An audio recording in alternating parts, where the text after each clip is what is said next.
Pourquoi on ne peut pas voter sur Internet? Eh bien, je vais vous répondre. On peut désormais pourtant prouver son identité officiellement sur Internet, on peut faire des procurations, on peut faire tout un tas de démarches en ligne, mais pas voter. Pourtant, on entend souvent l'argument que ça permettrait de réduire l'abstention. Qu'est-ce que vous en pensez? Moi, clairement, si on trouvait une solution pour voter sur Internet facilement, je voterais à tous les scrutins, même les plus petits. Vous me direz ce que vous en pensez en commentaire pour vous. Il y a même eu des travaux universitaires sur la question de la participation, et la directrice de recherche du CNRS, spécialiste des technologies de sécurité des communications, nous dit que la tendance générale de ces études suggère que non, il n'y a pas d'impact sur la participation malheureusement. En 2020, il y a eu un rapport rédigé par des universitaires belges qui a abordé le cas spécifique de la France. Là aussi, on y lit que le vote par Internet n'a eu aucun impact sur le taux de participation. Le vote par Internet a eu un impact négatif sur le nombre de bulletins de vote valides.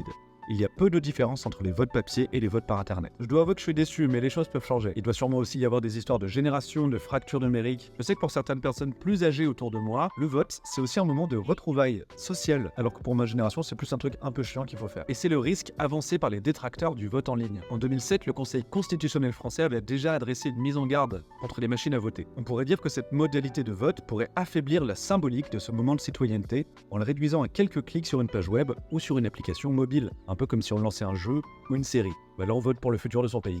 C'est le même clic. J'ai un autre argument pour vous. Comment on s'assure que le vote en ligne, il est bien libre? Comment s'assurer que la personne qui est en train de voter, de cliquer, ne subit pas de pression extérieure à ce moment-là pour voter? Parce que quand vous allez à l'isoloir, en personne, on sait que c'est vous qui votez.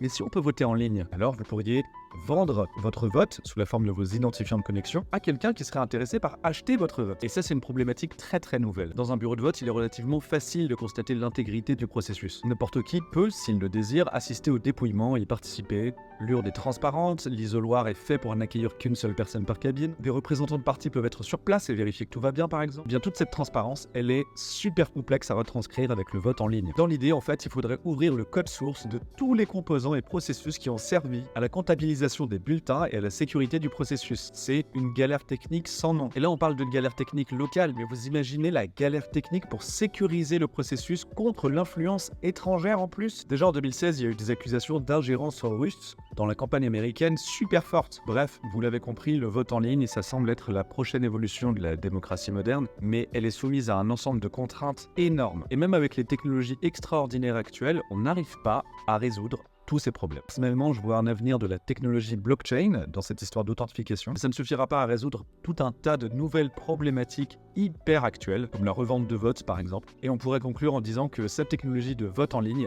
c'est pas pour tout de suite. Et si ça doit arriver demain, il faut être extrêmement attentif à son fonctionnement. D'ailleurs, si la technologie arrive demain, je serai sur le pont, là, pour vous expliquer et vous en faire une vidéo. Donc, allez, abonnez-vous là!